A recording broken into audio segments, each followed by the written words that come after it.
Hello, guys. Welcome to tonight's live chat. I'm just signing on a minute earlier just to make sure that everything gets up and running properly. It looks like nope. So it never fails with Instagram. So let me go ahead and set them up really quickly. And then I'm happy to go ahead and jump in because this topic, guys, oh boy. This is an interesting topic, let me tell you. And the research that I had to review just to get us to this place tonight was unbelievable. So let me make sure I get Instagram in here, doing that now. And I do see you guys talking about the ads during the live chats. I had no idea that was happening. So I can't do anything about it this live chat. Okay, Instagram looks like they're doing okay. I can't do anything about it this live chat, guys, because this chat has already started and it's running. But what I can do is make sure that I somehow contact YouTube in the background. So creators and influencers, we can contact YouTube customer service and get our questions answered.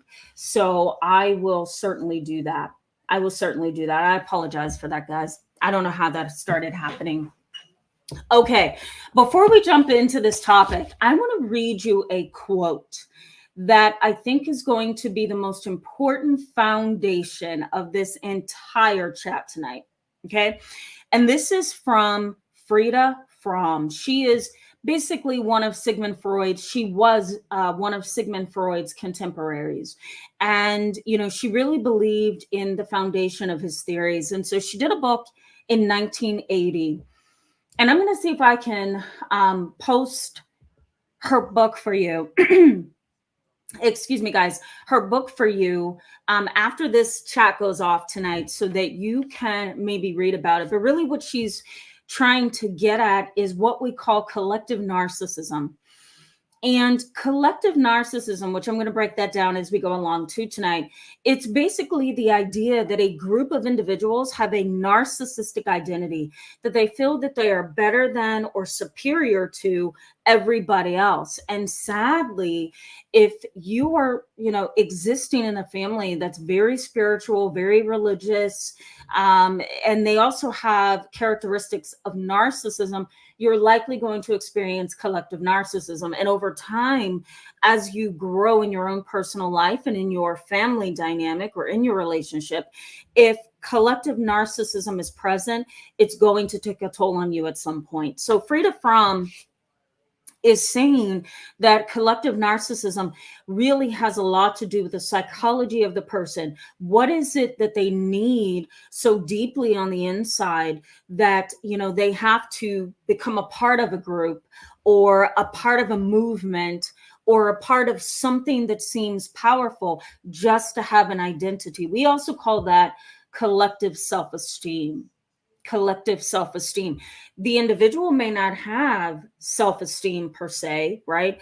An example of that would be a vulnerable narcissist who kind of goes around degrading themselves and telling everybody that they're a failure and really crying boo-hoo, I don't have what everybody else has.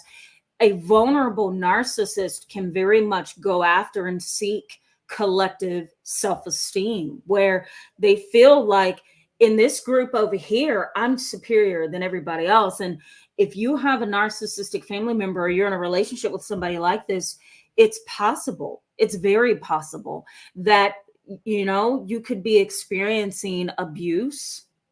What's the other thing I'm looking for? Oh God, what did I call it yesterday, guys? I can't remember. We're just going to use the term traumatic bonding because I can't remember. You can also experience traumatic bonding. And you can experience years and years of psychological manipulation under these kind of individuals.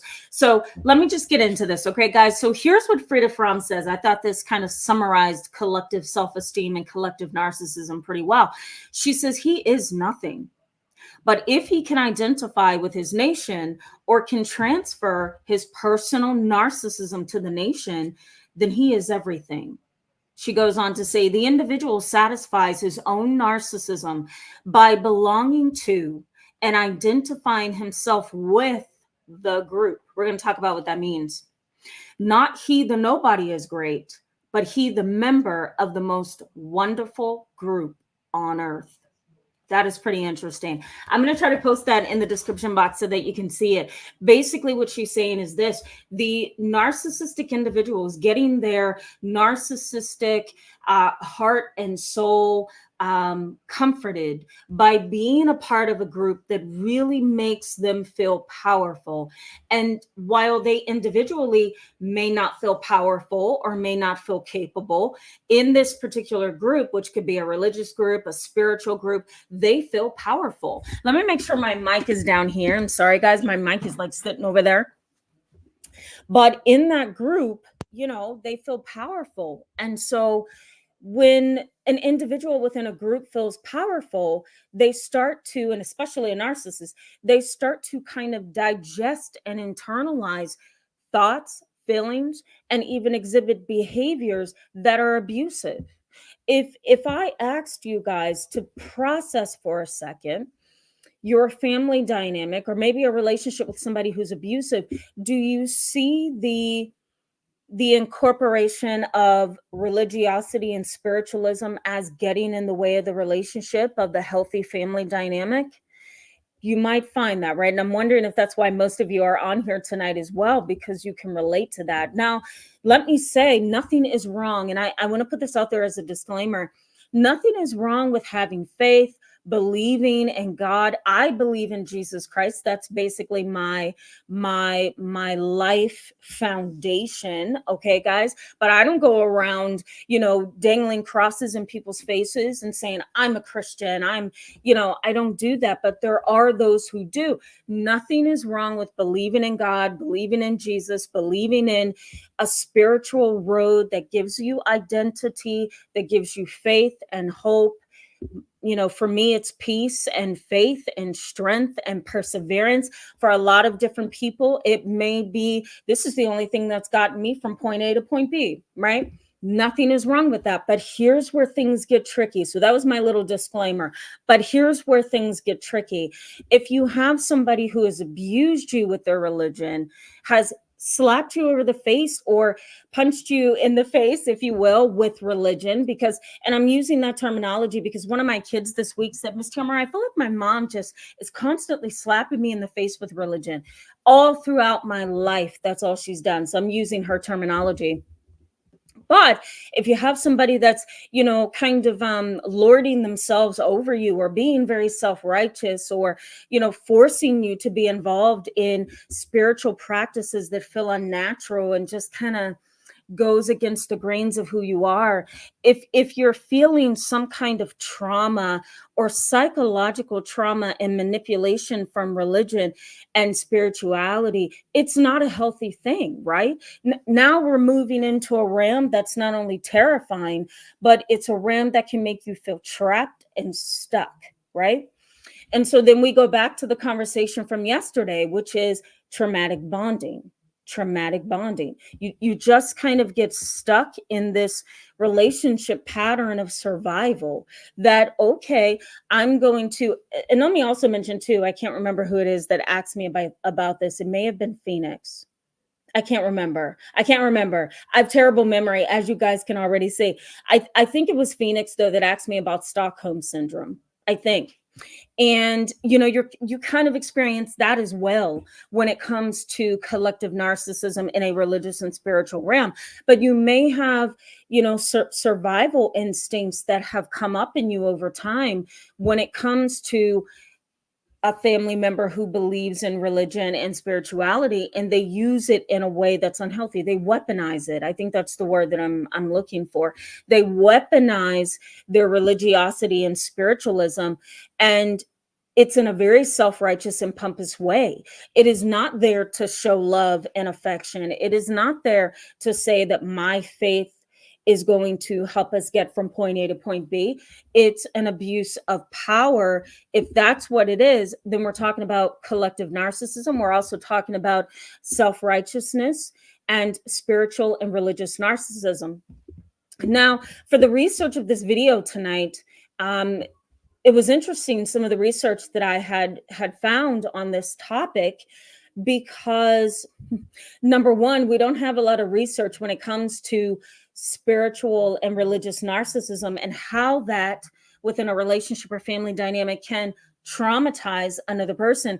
We don't have enough research on that, but we also lack research on collective narcissism in terms of religion. How does a narcissistic, self-centered, self-righteous, hostile, angry individual who likes to manipulate and triangulate, how do they get into a religious realm and flourish? Like, some of them become pastors and spiritual leaders and, wise elderly people who are very spiritual. But once you get to know them, you want to run the other way, right? Because it's so much self-righteousness and uh fear mongering and excuse me, abuse of power and triangulation sometimes.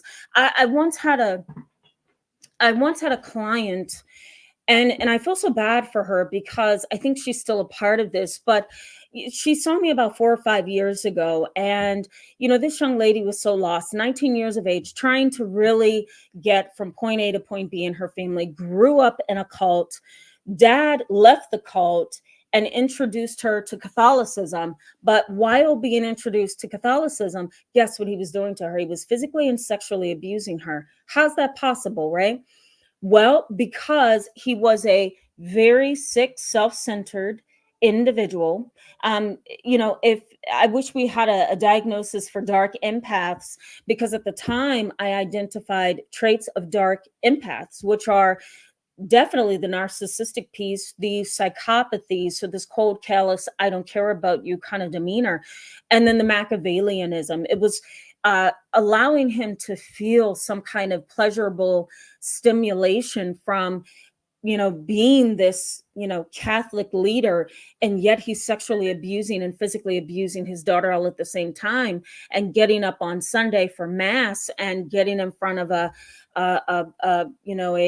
church full of individuals to lead them somewhere that did something for him, and he would brag about it. But I felt really sorry for this young lady because not only was she under somebody like this for I don't know how many years, maybe 5 years before she could move out and create her own life, but she also experienced what we're talking about tonight, which is spiritual and religious trauma. And it really caused her to not only run the other direction and say, no, I don't want any more religion. I don't want any more spirituality. Leave me alone. I'm just going to believe in myself. That is the extreme way that she took, the trauma that she was experiencing. But she just ran the opposite direction, and she became fearful, and she became anxious and nervous, and unfortunately she's continuing on in her life in a way that separates her from anything spiritual. She won't even consider existentialism. She won't even consider thinking about death and dying and loneliness and feeling human. She won't even go there because she's so traumatized by the kind of a father that she had. Let me drop some terms before I go down the chat box and look at all the comments I'm looking at right now, the corner of my eye. Let me drop some terms for you, though. Spiritual and religious narcissism, let me define that really briefly. It's self-righteousness. It's having a hard exterior. To break spiritual and religious narcissism down is to say, for example, an individual can quote scriptures and use sacred words and use religious terminology, okay, to create an illusion. To create an illusion. That's really what it is. Spiritual and religious narcissism. It's doing everything related to religion and spirituality to create an illusion. And that illusion is there to deceive you. It is not there to do anything else other than to deceive you. Think about mega churches, right? In the United States, mega churches are big, right? They're huge. I hate them. I went to one. I hated it. Never want to go back ever again in my whole entire life. I'd rather die first. It was a very structured, cold, distant, arrogant, loud, and sometimes even hostile experience. That's the way I'm that's the way I'm going to put that. That's not everybody, that's not every mega church, but the one that I had attended as an adolescent, I didn't like it. I went once and I hated the whole entire thing.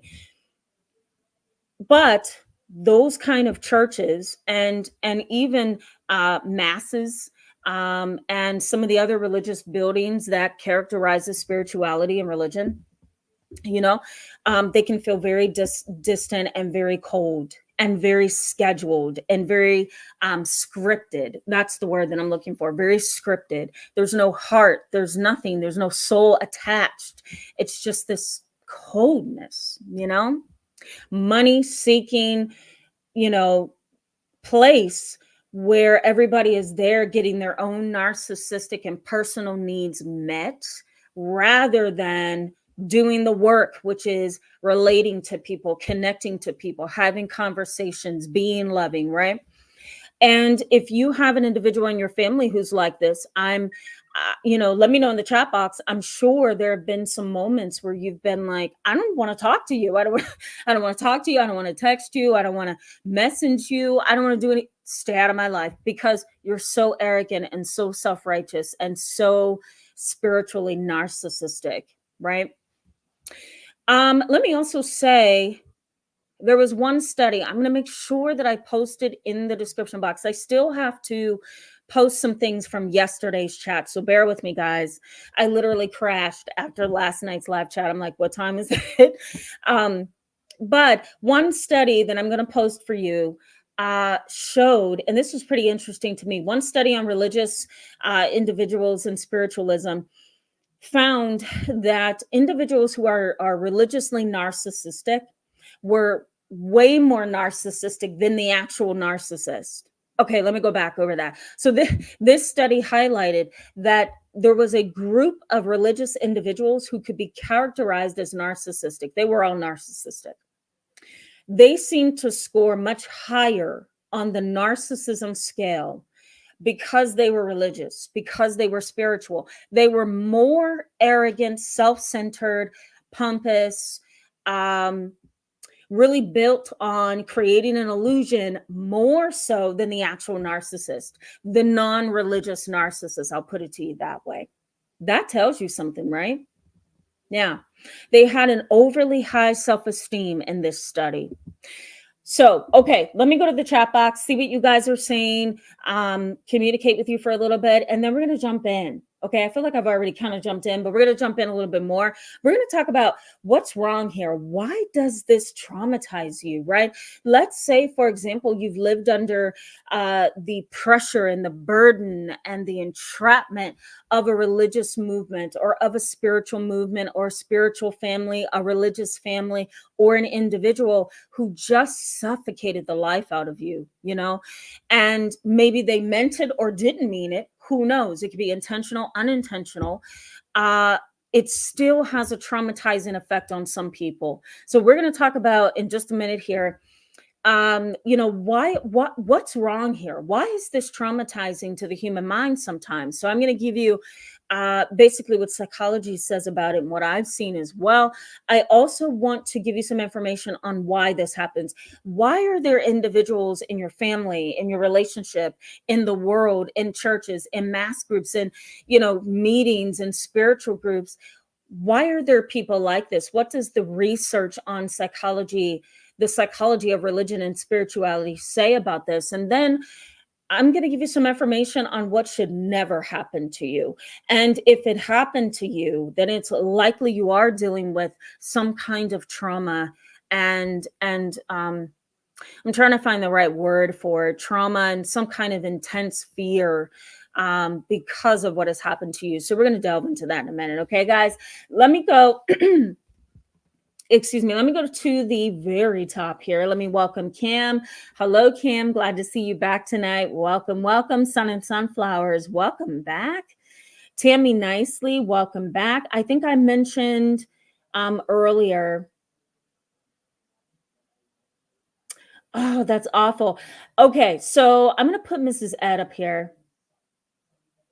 Okay, so there's different ones complaining about ads that are popping up on my live chats. I don't know. So YouTube, side note, YouTube is rolling out a lot of different features. And for those creators who are doing really well on YouTube, there's new things coming out, there's new rules, new things. And it looks like there's possibly ads that are popping up in live chat. So I'm going to figure out what's going on there because I don't like that.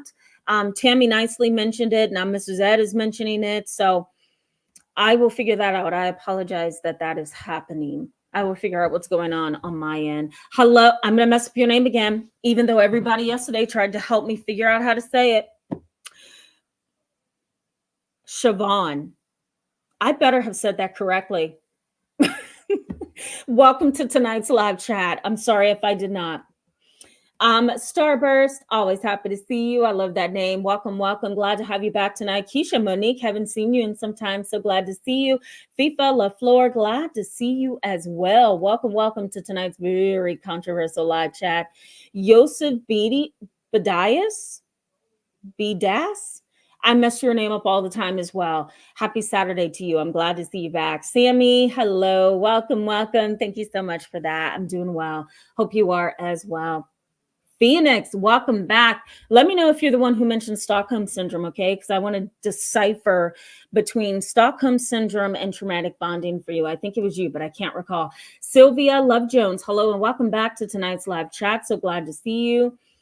FIFA LaFleur says, my family right there. Yeah, she says, my family is like a cult. Yeah. Yeah, we're going to talk about that. We're going to talk about that, FIFA LaFleur. So stick around. Yosef Bidas says, what about political? Yep, we might as well throw political groups in there as well. Doesn't always have to be spiritual or religious. Can certainly be political. MZ Denice, hello, welcome. I don't remember seeing you. So welcome to tonight's live chat. Glad to have you. Ellie Wen, glad to see you back tonight. Give it a think. Hello and welcome. I also see Emily Ryle. Yeah, welcome to tonight's live chat. Glad to have you. I don't remember seeing you. So welcome to the live chat. And thank you so much. You guys backed me up. Thank you. Trauma coerced attachment. I couldn't think of it earlier. It was like right there and I couldn't think about it. Thank you, Yosef Badass.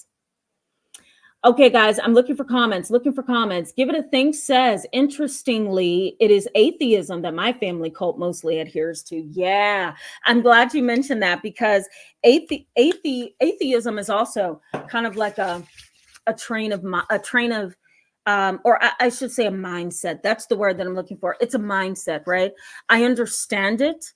If I didn't quite know who I was as an individual, if I didn't have a sound identity, I would most likely lean towards, atheism and agnostics as well, or being an agnostic, I should say, because it makes sense, right? Once you start seeing all the phonies and the self-righteous people and the religious narcissism and the spiritual narcissism, and once you've been hurt and deceived and pushed out and really ousted by a particular theory, I can see why some people say, you know what, I believe in absolutely nothing, or I believe there's something, I just don't know what it is. I logically and cognitively, I get that, but that is also an entrapment as well, because once you adhere to that train of thought, then you close your mind to the possibility of anything else. And so you're very rigid in that sense, right?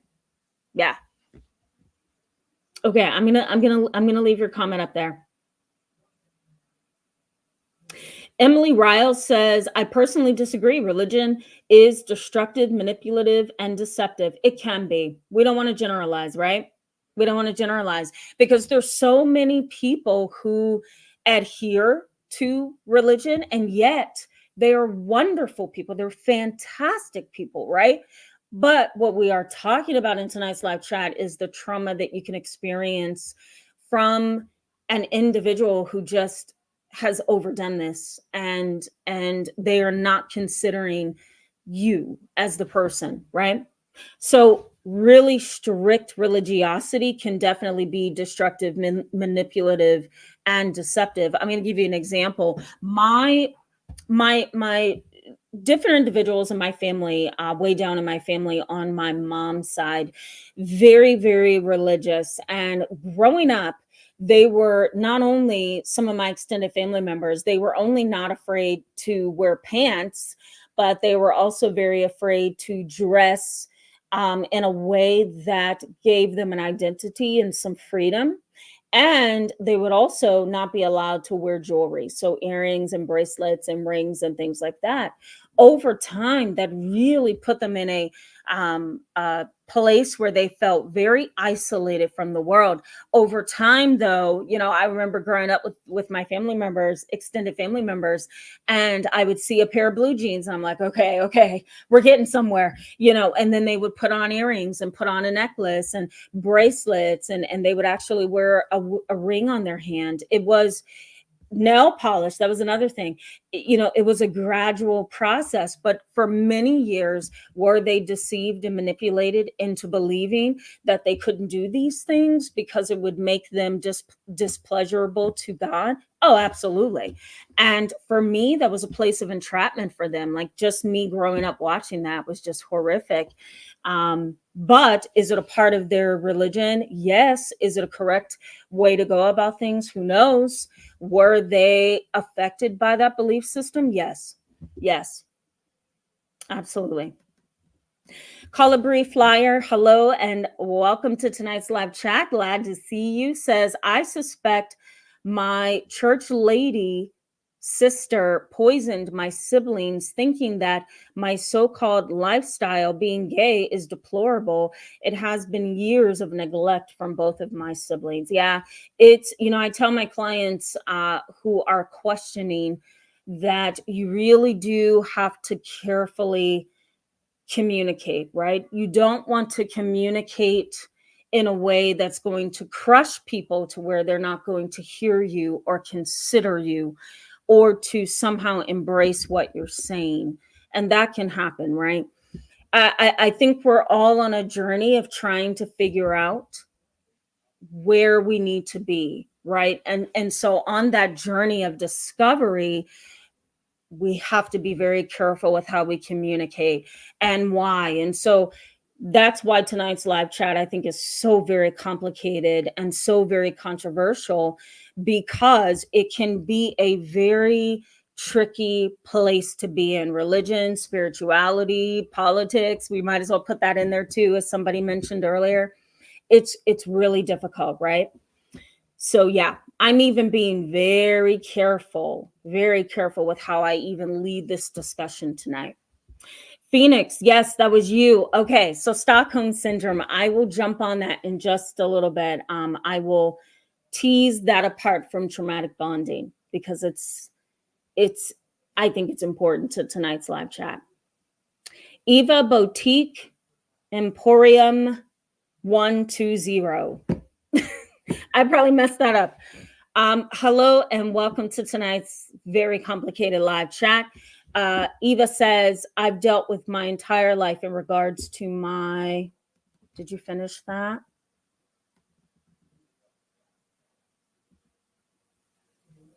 Here we are. Yes, you did. To my parents who are like this, dealt with this my whole life. I'm choosing to stay away and heal. Sometimes you have to. Now, let me just say, if you're growing up in a family where there's religious trauma, there's spiritual trauma, and it's in a way that suffocates the life out of you and makes you feel shame, not healthy shame, not healthy guilt, but we're talking about shame and guilt. I want to go kill myself, shame and guilt. I don't deserve anything, shame and guilt. That is not the way to go. If that is what's happening, then you have to separate and go a different road, right? Yeah, it's tough. Juby Joe, hello, welcome. Glad to have you in tonight's live chat. I don't remember seeing you, so welcome to the chat tonight. Says, used to control. Yes, it can be. Yes, it can be. Yeah. Okay, I'm still looking for comments, guys, before we jump in. Tammy nicely says, most of my dysfunctional family are narcs. to which I've experienced abuse from them. Currently, no contact. Yes, sometimes you have to. Ellie Wynn highlights collective narcissism. We can also add into that, and I may have said it before, I think I did, collective self-esteem. Some very, very narcissistic family members lean towards religion, lean towards spirituality, lean towards political parties and political groups that are very isolated because it gives them a collective self-esteem. They can look inside the group and say, you know what, we're superior, we're wonderful, we're fantastic because we meet this criteria, or these expectations. So collective self-esteem is often a cloak. It's an illusion, very much like collective narcissism. So we should add that in there as well. Harold White, hello, welcome to tonight's live chat. I'm glad to see you. I don't remember seeing you before on here, so welcome. Says hello from Utah. LDS, so culty and harmful, multi-generational CSA epidemic here. Man, you got to break that down for me. I understand what you're saying, but then I'm like, so is this kind of drugs connected to spirituality? Is it drugs connected to religion to kind of heighten that experience? Because if that's it, I totally get that. And it is an epidemic. I agree. Hopefully I interpreted that correctly. Tom, hello. Welcome to tonight's live chat. Glad to have you. I don't remember seeing you as well. So welcome. Give It a Think says, when people use spirituality as a lever to control other people, it is very sick. Absolutely. One of the first things that I have that's coming up here pretty soon is toxic positivity. We can talk about that for a little bit. I'm going to post a video in the description box that I did 2 years ago on toxic, on toxic positivity. My late grandma was so positive, and she, in my mind, was very toxic in her positivity. There would be times where she would say, she would throw out a scripture, she would throw out something positive, and she was always smiling at the wrong time. And I remember growing up under her and looking at her thinking, oh my God, this is it's just so unauthentic. Like, I don't know why we're even smiling right now. Why? This is a very negative situation. And on the flip side of that was my grandma just standing there with a big smile, making everything positive. And it was a little over the top. So I agree, Give It a Think. It is very sick when religion is used as a lever, used as a control tactic, used to manipulate your mind and bend it into something that it really shouldn't be. Toxic positivity is a part of that as well. Okay, let me jump into the content. Okay, guys. So what's wrong here? What's going on in terms of the psychology of spiritual and religious narcissism? What's going on here? And why does it traumatize? Well, there's a term in psychology known as religious exclusivity. Let me go back over that. Religious exclusivism. I'm going to use that one as well. Religious exclusivity and exclusivism. That's a lot. So I was going through a book on philosophy and religion last night, just because I happened to be reading it, not for this chat. And I'm like, you know what? I probably need to mention this because this has a huge impact on most people. Okay. What happens here is you become like a blemish to overly religious, spiritually narcissistic individuals, whether that's in a relationship or family. You become like a blemish if you don't fit the description that they want you to fit, if you don't measure up in whatever way that they feel that you should measure up, right? It's basically an act of intolerance. It's an act of intolerance. It says, you don't fit this particular criteria in my mind and in my world. And so therefore, you are going to be pushed out of the realm of respect. I'm not going to consider your thoughts, feelings, your behaviors. You are non-existent to me. So it's an act of intolerance. Okay. The next kind of, I think it's more of a mindset that happens in individuals who are very spiritual and religiously narcissistic. It's more of a mindset than anything. The other term is known as retaliatory intergroup aggression. Retaliatory intergroup aggression. So let me break this down just a little bit. Let's say, for example, and I did have clients like this a couple of years ago. Let's say, for example, you grew up in a household that was very much a family of Jehovah Witnessing. Okay. And in that religion, you don't celebrate Christmas, you don't celebrate Thanksgiving, you don't celebrate major holidays. There are certain things you can and cannot wear. There's even certain things that you can and cannot put up in your home. I'll tell you about my mom's experience 12 or 15 years ago. But there are certain things that you just can't do if you're a Jehovah Witness. Okay. So let's say you've grown up in a family like this. You have grown up and now you are an adult. You're calling your own shots. You've left the Jehovah Witnessing realm. You no longer want to be a part of that. You have decided to take steps to free your mind and your heart from whatever bondage you feel like you are in. Your parents don't like it. So what do? They retaliate against you, but do it in a way that is kind of covered by the religion. So let's say, for example, it could be, we're going to all get together and have a prayer session that you come back to the religion. And that may entail all the people in the religious circle who is not only intimidating, but, they stare and give you certain looks. They talk about you behind your back. They want to know all there is to know about you. They know all your secrets because you've told your parents things and somehow it got back to the church or the building where spiritual events are held. Whatever the case, it's a very uncomfortable prayer session or prayer meeting. In a sense, we can look at that, and this is what psychology says, we can look at that as religious retaliation. It's religious retaliation. Spiritual and religious narcissists do it all the time. Oh, my daughter no longer wants to be a Jehovah Witness. I'm going to go to the bishop and I'm going to go to the deacon and I'm going to make sure that I talk about her there. We're going to put together a prayer session. We're going to get all around her and hold hands and sing Kumbaya and pray that she comes back because we need her to come back. And so over time, you begin to feel pressured and burdened by that, right? Because you're being pushed and forced to do things that you don't want to do, or you don't feel in your heart, or you can't connect with, right? So retaliatory intergroup aggression is what psychology says.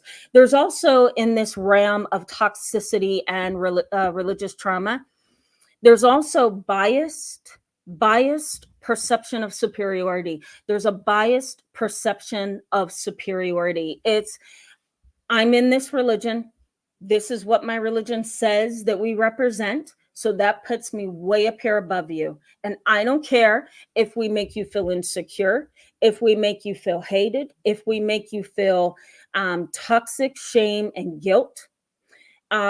We're better than you. So most individuals who are spiritually and religiously narcissistic, they have a biased perception of superiority. Can you imagine a grandiose narcissist running with their Bible and just praying about everything and throwing scriptures everywhere and making sure they know everything there's to know about the Bible? I think it's wonderful to read scripture. I do it all the time.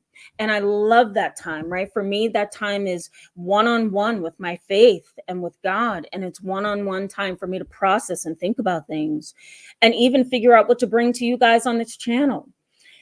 However, you don't see me knocking on everybody's door, trying to force them to embrace what I believe. And you definitely wouldn't catch me walking up and down my neighborhood block and sidewalks, making sure that everybody knows that I'm a Christian, sometimes it goes a little overboard. So that's where the superiority comes in, and it's not okay. Most religious narcissists and spiritual narcissists, they also have the I'm enlightened and you are not attitude. I'm enlightened and you are not.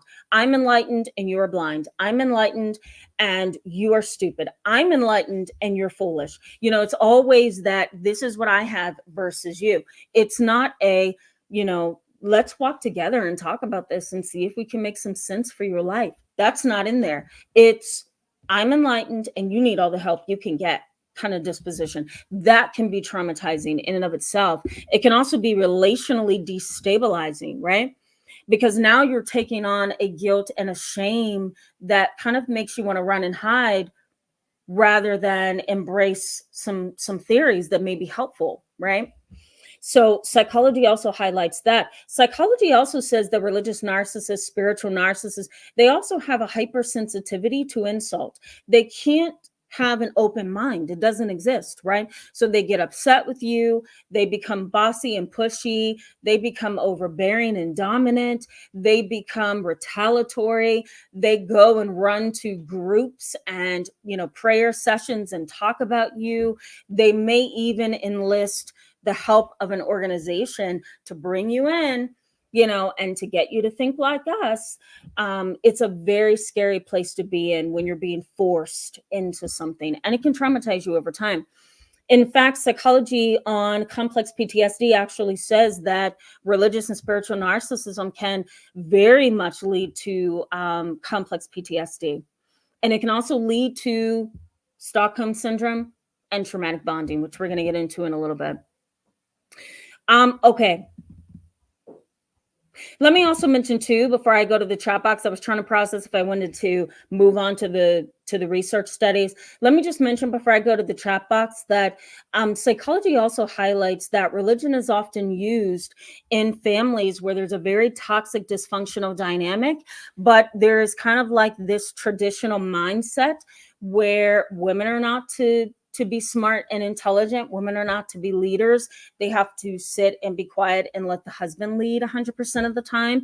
I love when husbands take the lead, but there's a boundary there as well where you should be able to speak. But research in psychology says that it can be really tricky in dysfunctional and toxic families how religion is used in spirituality. And sometimes a religious and spiritual narcissist can dominate the entire family, especially that husband, that father that's a leader. He can dominate the entire family and put you in a place where you could feel like I don't want to live upon the earth because you don't accept me, you don't embrace me, you don't teach me in a humble, compassionate way, you don't try to offer support and love and compassion, you're judgmental, superior in the way that you think and believe about yourself and others, you're self-righteous, and you're harsh, right?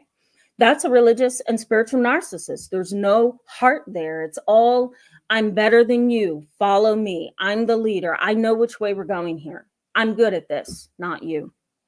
Okay, let's pause here for a second, guys. I'm going to go to the chat box because I see it moving in the corner of my eye. So you guys must be really chatting it up here. Then we're going to get back into the content.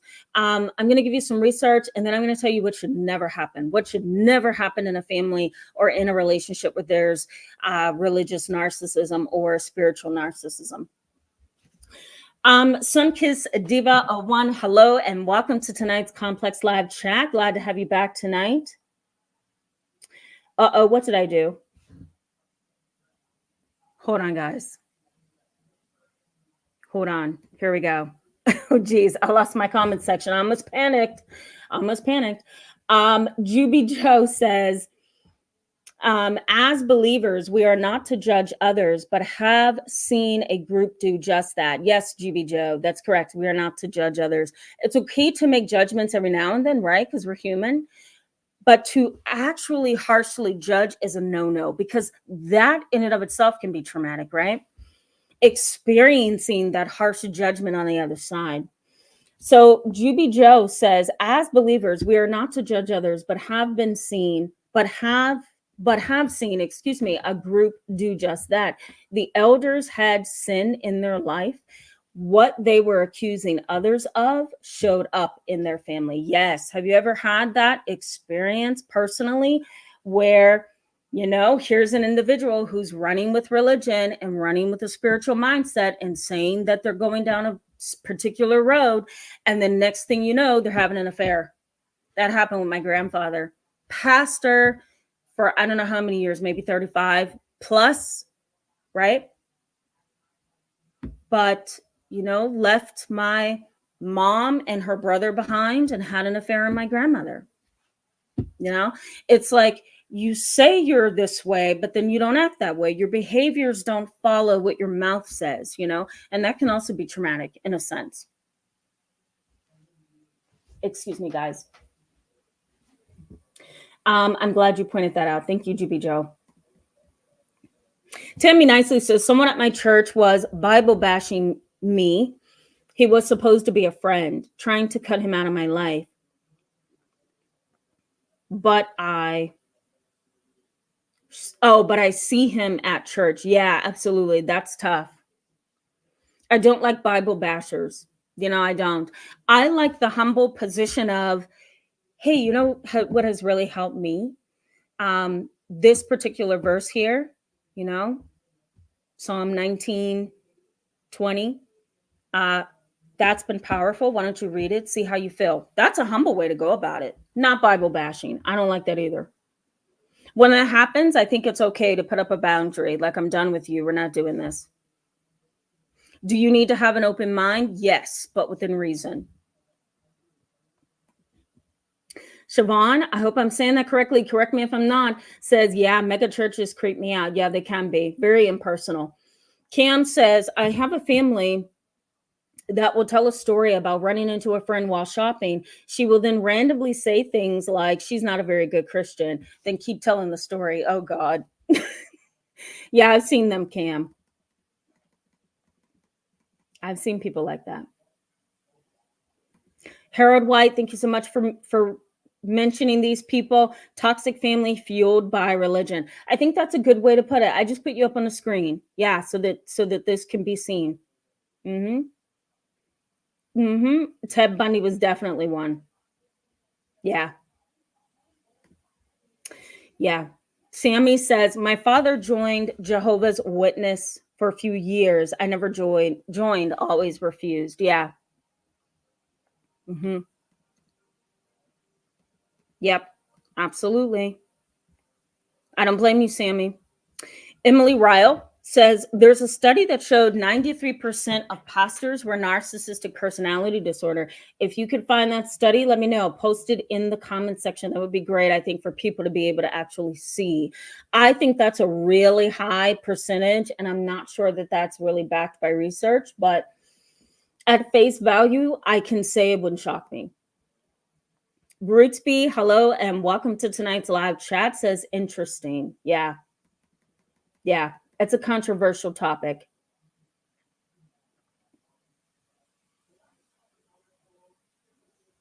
Yeah. Thank you for that, Sunkissed Diva 01. Yep. Within reason. I agree with that. And I say within reason because, right, you don't want people to feel traumatized, re-traumatized, disregarded, reduced or minimized or condescended. You don't want anybody to, I don't know if that's even a word. You don't want anybody to feel that way. So that's why I throw that in there. But yes, very much agree with that passage. Q Quit Award 01. Hello and welcome back to tonight's live chat. This is a little bit difficult, right? Because you have to be careful you're not stepping on toes and stepping on things. And it's a challenging, complex conversation. Mrs. Ed says, I found it odd when the only time the Jehovah's Witnesses came knocking at my door was when there was an elderly person at home and basically home hospice care. Oh, that would be very interesting. Yeah. Sometimes what Jehovah's Witnesses do, for an example, they will go to hospice units or hospice centers. They will also go to hospitals. They will come to places like even my private practice. I actually, not wanting to be disregarding to anybody's religious preference or anybody's religious mindset or belief system. But I do have a sign on my office door because I'm in a building that says no solicitation, no religious solicitation, no Jehovah's Witnessing of any kind. There was maybe 8 or 9 years ago when I had first started my own private practice, there was a Jehovah's Witness that literally came into my private practice, guys. Hear that? Private practice. I was in a building with me and a dentist. That's all that was in the building. And my practice had a sign out on the road, anchored child and family counseling, and people would stop in, make appointments. I would be seeing clients throughout the day. My interns would do, work at the front office, that kind of a setting. A Jehovah Witness, literally, it was about 8 o'clock at night. I was seeing a client, her daughter, and a Jehovah Witness actually came through the front door of my practice at 8 o'clock p.m., put some flyers on the table that was in the waiting room, stood there and looked around for a while, rang the doorbell to see if anybody would come out from the back. Of course not, because I'm in the middle of a session and nobody else is in the office. And she, on my surveillance camera, she's there, and she turns around and she looks at the dad, which is the husband. Now, he was, with the family that I was seeing. And she sits down and she starts talking to him. She starts, witnessing. And I could see the dad on surveillance getting very frustrated and very aggravated. And he was just kind of antsy and just sitting there like, I don't want to hear this. I didn't come to this therapist's office for this. And I got up from the back office. I had to pause my session and ask her to leave. It was number one, embarrassing that she put herself in that position. And secondly, it was just very, very forceful.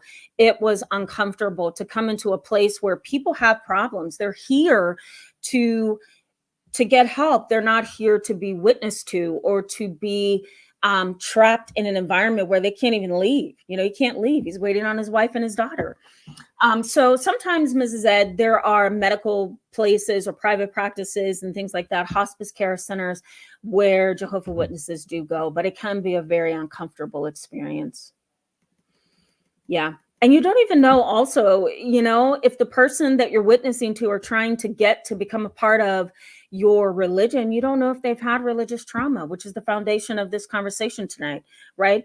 And let me also say, there is some research. I'm going to post it in the description box for you. There's some research in psychology on Jehovah's Witnessing that suggests that a lot of Jehovah's Witnesses, they do what they believe is spiritually appropriate. However, you will find a lot of narcissists in that group, and they go around forcing views on other people. I'll make sure to post that in the description box for you. Jason, hello and welcome to tonight's complicated topic. Glad to see you. I don't remember seeing you before, so welcome. G Major, hello and welcome. Glad to have you in tonight's live chat, and thank you so much for that. Angel Warrior, hello. Yeah, good. I'm glad to have you back tonight. Jeremy Robinson, good to see you. Glad to have you. Says, my mom uses the Bible to manipulate me and my siblings to do what she wants us to do. She would say, honor thy mother and thy father. Oh man, yeah. My mom used to say that all the time to my rebellious older brother. That's what she would say. Honor thy mother and thy father, that thy days will be many, right? And I would be like, oh, this is not the time, Mom, but she would definitely put that out there. And yes, it's true. You should honor your mom and your father. But here's where it gets tricky. You want to honor the right mother and father. You want to honor and respect and cherish and love the right parent.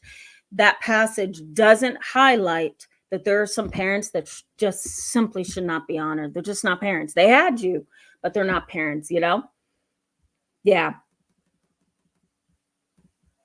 I'm just going to put that up on the screen for you guys to see. I'm going to say hello to one other person, and then we're going to get back into the content here in a little bit. Live Life, hello, welcome. Glad to have you in tonight's live chat. The goal is to wrap up by 8. I don't know if we're going to make it, guys. All right, so let me look at one more comment. E101, hello, welcome. Glad to have you in tonight's live chat. Phoenix, okay, let me read Phoenix, guys, before I go back to the content. Phoenix says, while I was traumatized and scared to death of my ex-narc who was stalking me, I desired to learn about Jesus, and my health and wellness coach enticed me into their LDS church. I learned nothing about Yes, I learned nothing about Jesus. That confused me even worse than I already was. Thankfully, another person got me into a church of God after a few months, but I appreciated the chance to see what it was about firsthand. Yeah, yeah. Phoenix, sometimes you do get in those groups where you're like, oh my God, I'm so sorry. I even stepped foot into this, right? There's a concept known as the sunk costs effect. The sunk costs effect. And here's what that means: that if you get into a cult, if you get into a group, if your family is like a cult, right? The longer you stay there, and the longer you feel abused and traumatized while you stay there, the harder it is to get out. You begin to feel stuck. You begin to develop this learned helplessness. And you can also feel an obligation that should not be an obligation, the sunk costs effect. That can happen as well in these particular groups. Okay, let me give you guys some research here, and then let me tell you what should not be happening in your family or in a relationship where you're dealing with this particular situation. There's some research that suggests that collective narcissism and spiritual and religious narcissists, they love the fact that they can be in what's called an in-group. An in-group. It's a group of individuals who collectively share the same belief system, the same religiosity, the same spiritualism. And research in this area highlights that religious and spiritual narcissists are those who run after groups like that. They want to be in the in group. That's why earlier I mentioned collective self-esteem. It's, I don't have a personal self-esteem. I'm a vulnerable narcissist. So I feel really bad at the core of who I am. I feel like I don't deserve anything. I feel like I'm a loser. I feel like I'm not powerful, but I'm going to go run over here and I'm going to get involved in this Catholic church, or I'm going to go over here and get involved in this spiritual, leadership group in hopes that I can develop some kind of self-esteem, and it becomes a collective self-esteem. So research says that that is a very true foundation for a lot of religious narcissists. Hostility for the out group. Research also suggests that hostility that is to people who are on the outside of that group tends to at some point turn and become an issue on the in group. So let me give you an example of this. Let's say, for example, you grew up in a family, dad was a bishop, he was very spiritual. He forced you to go to church and he forced you to believe in God. You never really could question anything because he didn't want to hear anything you had to say. He also didn't want to hear your doubt, and he didn't want to give you the time of day. No, you're going to believe this. You're going to believe what I preach, and that's it. That's all you're going to do. Don't ask me questions. Don't have opinions. Don't have feelings. Just go along. So let's say you grew up under that, okay? Obviously, your dad is a religious and spiritual narcissist. It's all about him. It's all about how you look. It's all about how the family looks to the people on the outside. So let's say that he not only minimizes and is very condescending to non-believers or people who do not attend church or people who do not have a spiritual identity. Let's say he's very rude to them and he talks down to them and he's really callous and cold to them. That disposition to people who are not like him, so the out group, it can sometimes be turned inward, and it can start affecting the in group, which would be your family, for example. And that hostility that is towards people who do not believe in something spiritual or religious, that anger and hostility spread to those people can then become abuse and neglect that is then displayed in your own family. You're suffocated, you're abused, right?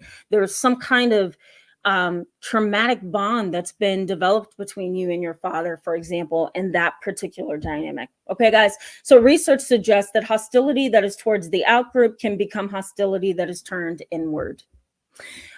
Research in psychology also suggests that conspiracy theories, political groups, religious groups, spiritual groups, they often misrepresent and misunderstand things, and they preach that and they believe that and they run with that torch. And it may be completely wrong, but they run with it and they hit people over the head with it, and they make you feel guilty. They make you feel shame, right? And then unfortunately, you start feeling traumatized relationally. And let's say, for example, you're in a religious group. and you really need help and support and faith and courage, and you go to this religious group hoping that people are going to love you and pray for you, and let's say, for example, open their arms to you, and you get there and they're talking behind your back, they're spreading your business, the pastor or the bishop is talking about you, everybody stares at you when you walk into the church to sit down. There's nowhere for you to sit because everybody's bogartish and all about themselves. Everybody seems to be cold and plastered and unauthentic and really focused on how great they look in their attire, right? What they say and how they say it. So research in psychology highlights that those particular groups, they're dangerous because they misunderstand things and they misrepresent things and they run with it and then they entrap you and it's hard to get out. So what should not be happening here? What's wrong with this whole picture? Why is religious and spiritual trauma such an issue? And why does it impact so many people?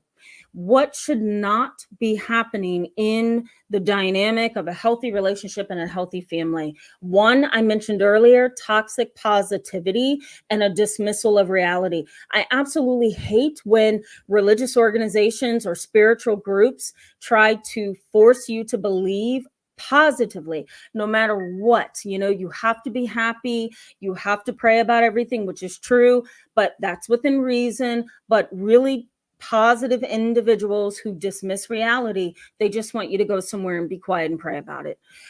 They also want you to smile all the time and be happy all the time and show some kind of quote unquote breakthrough all the time.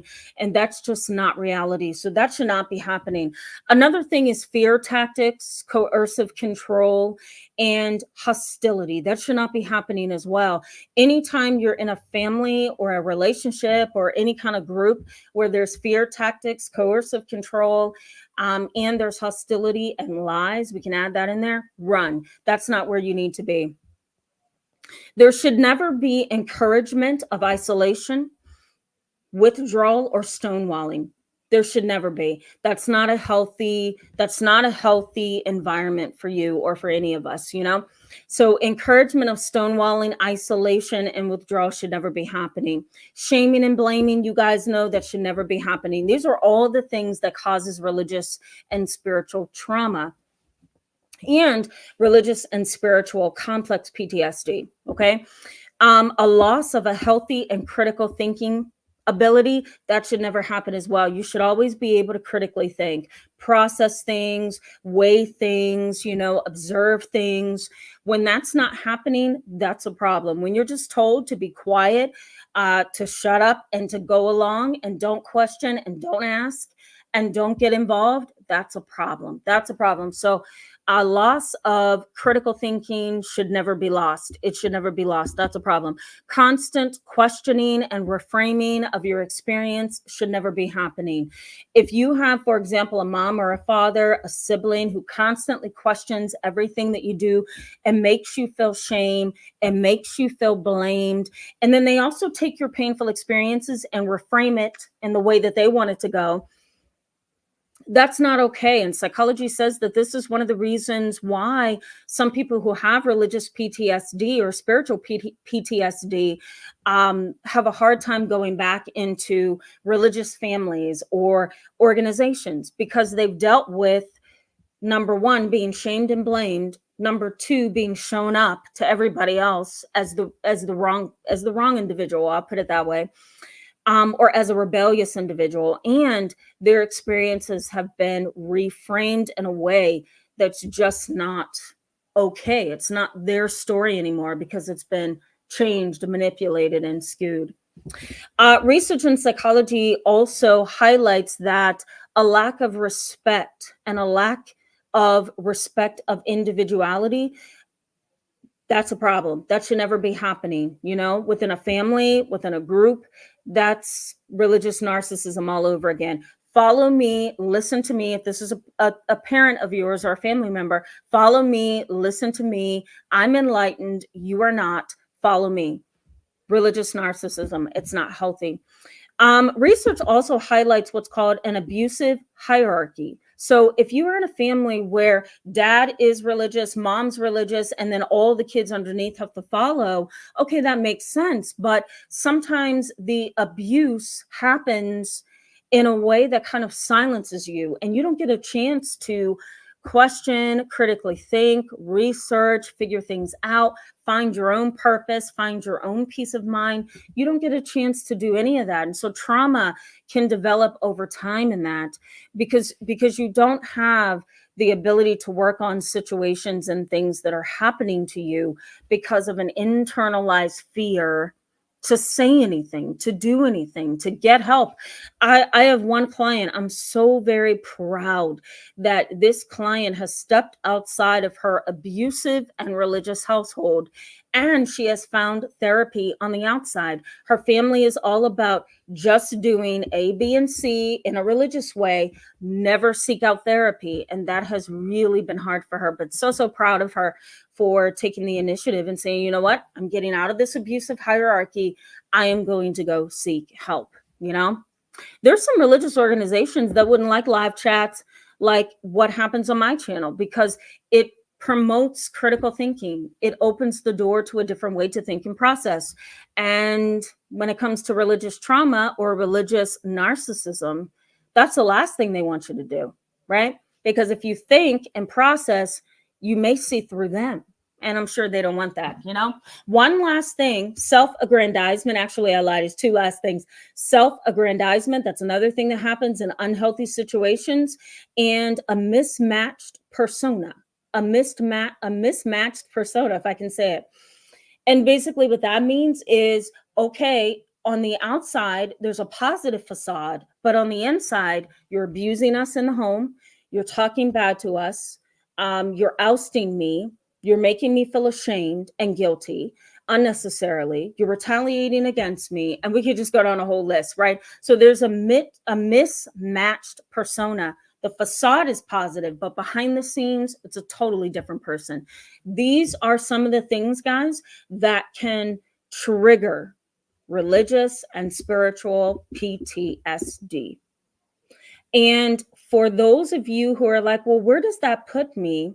You really want to look at this on a spectrum. You want to look at this on a spectrum from mild to severe. In my life, have I experienced religious and spiritual things, or religious and spiritual environments, I should say, on this spectrum that has traumatized me in some fashion? Where would I plot myself if I had to? Am I more towards the mild area of trauma? Am I towards the moderate or the severe? If it's severe, we're talking abuse, traumatic bonding, we're talking collective narcissism, entrapment, right? Retaliation for getting out of a certain mindset. So see yourself on a spectrum, guys. This is a lot, right? Okay, I'm going to go to the chat box, engage with you guys, and then we're going to wrap up. I'm surprised to see so many of you on here tonight with this topic. Let me know in the chat box and the comments section, what's hitting home for you? What's hitting home for you? I'm going to bring this one up. Yosef Bdaz, I want to say your name right so bad. Says, Tamara, you are a blessing. Thank you so much for that. That's so sweet. Says, very talented. Your grasp of the mind is amazing. Thank you so much for that. I'm so glad and grateful for that, because that reinforces to me that we're staying on the right track of trying to understand the mind, right? So thank you so much for that. That's so sweet.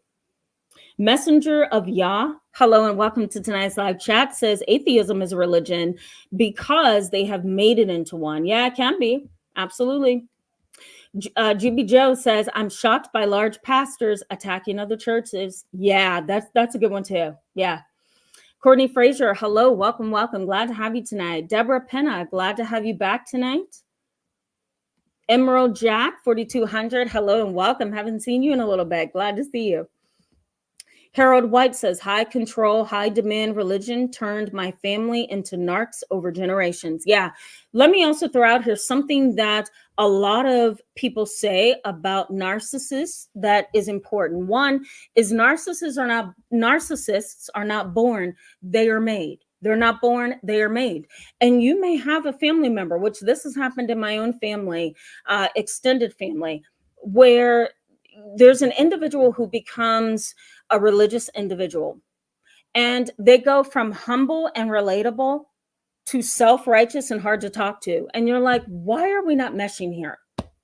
You know, I don't know why we're not clicking. Something's off here, and it's you, if I can safely say, because now you've come from non-believer, non-religious, non-spiritual to superior, and there's no in between, and that can make it really difficult. So because narcissists are made over the years and over time and over many generations, the religious and spiritual narcissism can be developed and maintained, and it's hard to get through that hard shell of religious narcissism, because it's like you're knocking on the door, but nobody's answering, because they don't see you as a valuable individual. That's really the key to religious narcissism.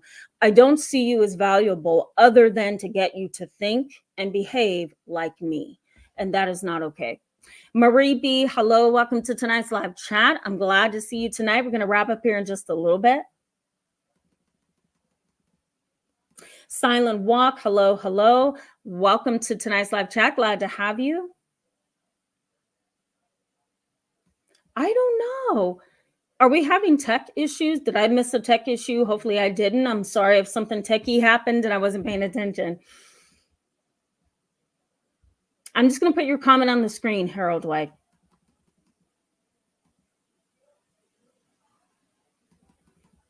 Okay, I'm scrolling. KLSB, you're welcome. Glad this is helpful to you. And hi, welcome to tonight's live chat. Deborah Penna says, my husband sometimes uses scripture like a punishment. Yeah, that's another thing. That's another thing that's very traumatizing for even kids, right? I'm going to go to my Bible. I'm going to open up my Bible. I'm going to find the scariest passage, and I'm going to read it to you.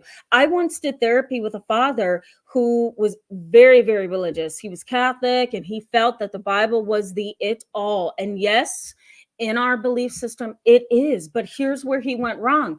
He would use his Bible, pray for his son at bedtime. It was the cutest thing. They told me, dad and son, because they came to therapy to work through their differences. But when this son was a little boy, he would sit next to his bed at night at bedtime, get him all prepared for bed. They would read a story, and then he would sit in bed with his son and read a passage. And it was the cutest sounding story to me. However, it became abusive over time. And this is the point that I'm getting to, Deborah Penna. It was abusive over time, because what dad started doing is reading scriptures that were terrifying when he was mad at his son. He would read scriptures. One big one was the honor thy mother and thy father scripture. He would throw at this little boy. And then he would go to school and just be a nervous wreck and full of anxiety and afraid to say the wrong thing and do the wrong thing. I don't want to upset dad again.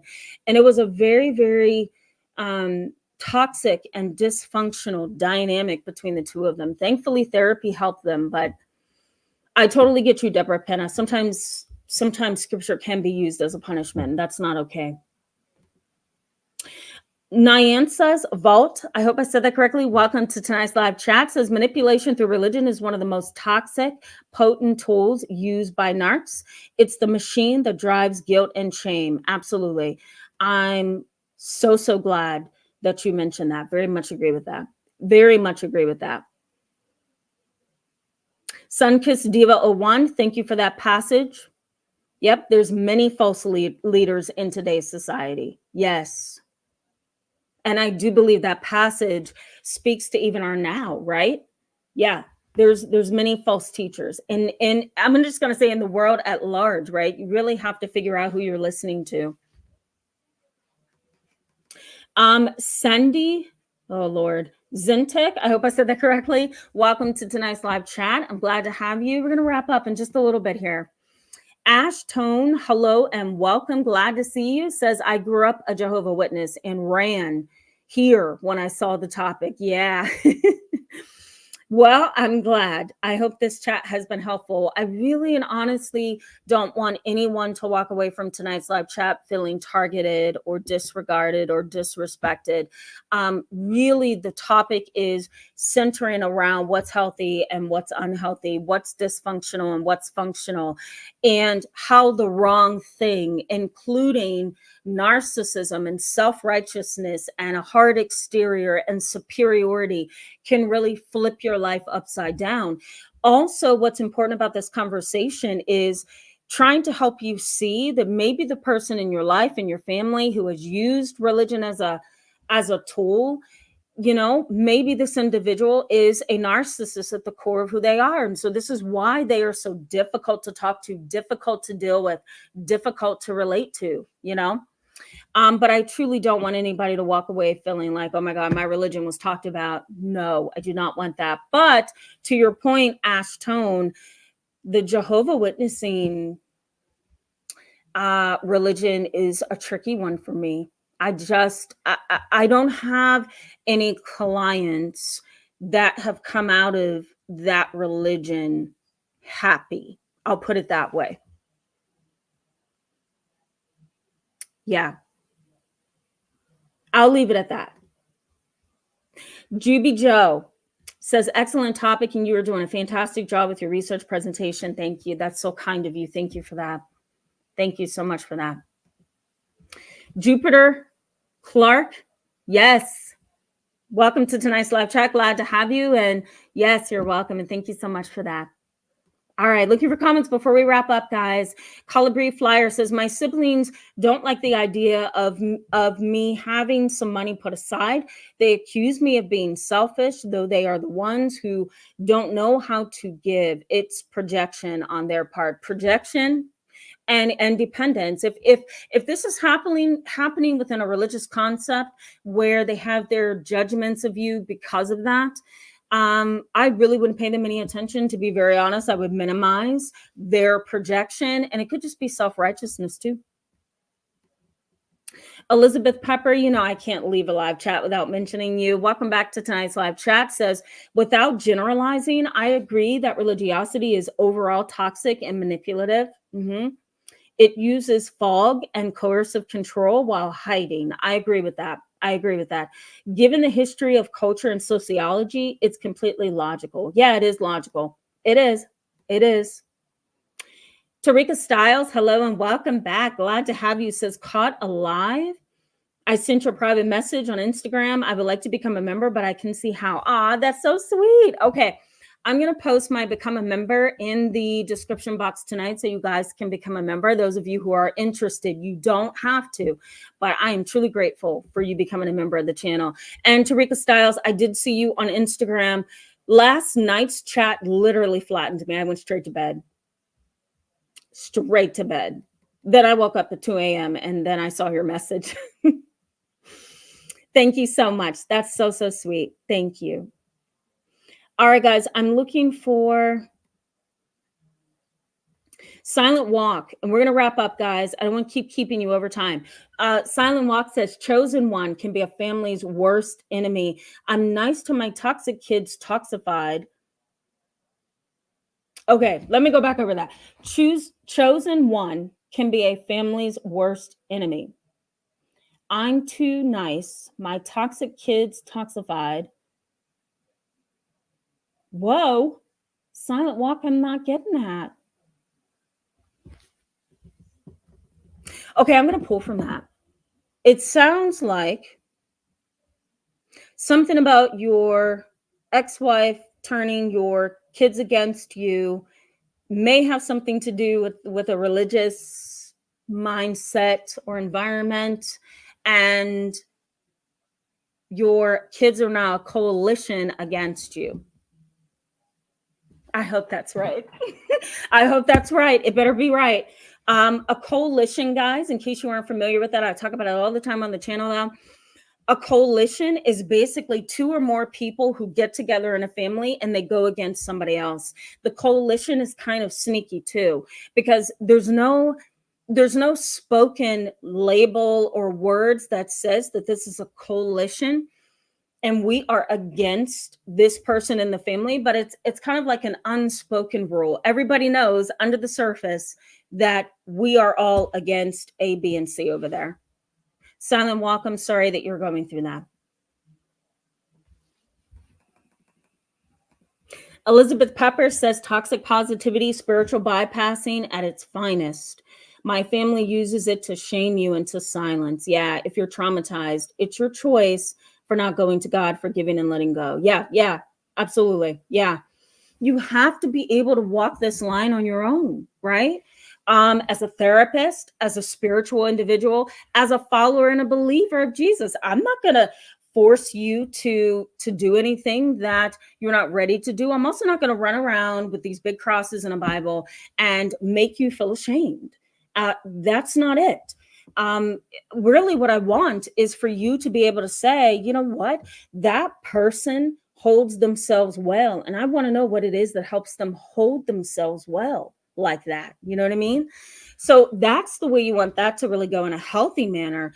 But when people are throwing all these religious and spiritual things at you, and even political, we might as well throw that in there as well, and they want you to grasp it and run with it and just be okay with it, that's unhealthy.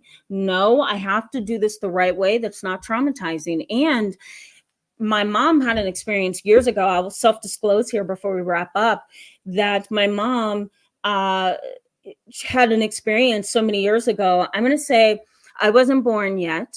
My brother, my older brother, was like 12. And my mom told me she had bought this really pretty picture. It was a picture from a shop, you know, before we knew what Instagram was or YouTube or, you know, YouTube music. My mom would go and buy these discs, you know, CDs and record player discs.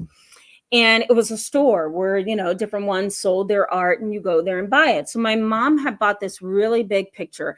It was a picture of a child, and the child had a tear running down its face, and underneath the child's face said, "You will be okay." It was a very nice picture. I remember growing up looking at that big picture up on the wall, and it was relatable. But my mom tells me this really uncomfortable story about joining the wrong church. She joined the wrong church, and they came to her house to pray for her. I think she was pregnant with me or something.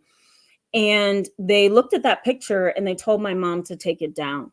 And my mom said it was the most uncomfortable thing she ever saw in her life, because it was telling her you can't enjoy typical art because it's evil, even though it was a picture of a child crying with an inscription underneath. The pastor of the church wanted my mom to take it down, and my mom said absolutely not, and left it up. But you know, when you feel trapped by a mentality, you really have to work through that trauma. You know, you really have to work through that religious trauma and get to a healthier, better place in your life and within yourself. You know what I mean, guys? So it's a process. It's not okay to shame people. It is not. And I see a lot of you on here know that. Mr. Frederick, hello, welcome to tonight's live chat. Glad you mentioned this and glad to see you as well. Says a lot of sexual abuse can go on in these families, and it does. And it does. It does. Okay, guys. I'm scrolling. Phoenix, I'm going to read you. Since you're a member, what happens is members show up in the chat box. So I try to make sure that I mention you because you're shining in the chat box. Phoenix says, I'm making cookies right now and forgot to mention, I was also questioning my sexuality when I had the desire to find out who Jesus is and had that LDS, experience. It was a very confusing, scary time for me. Absolutely. Absolutely. I'm glad that it sounds like found your way out of that, you know, and I hope you did in a healthy way, Silent Walk says Jehovah's are taught for a coalition if a member is different against you. Ellie One highlights active intolerance. Yep. Yeah. Emerald Jack 42 says boarding school. Yep.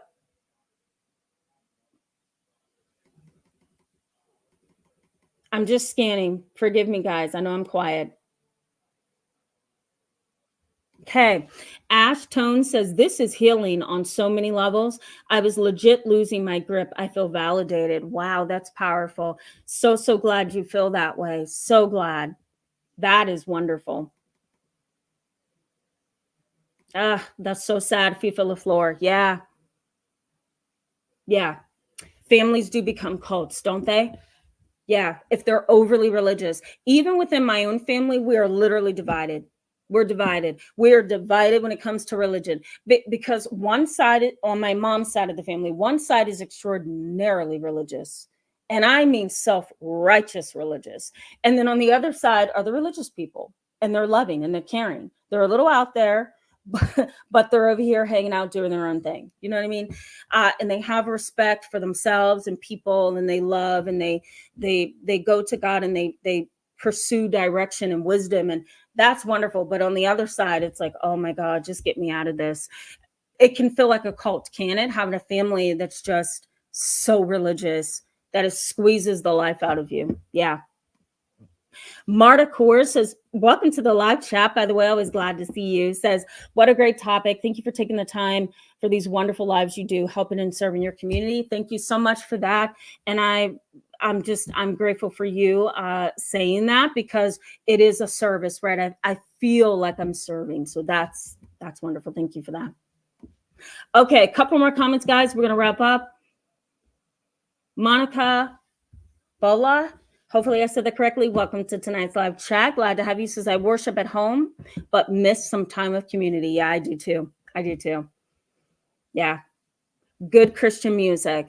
Good churches you can follow online. Spiritual groups that you can get involved in that are not cultish. I hate the cult-like groups, but I appreciate the community sometimes. Yeah, I'm with you.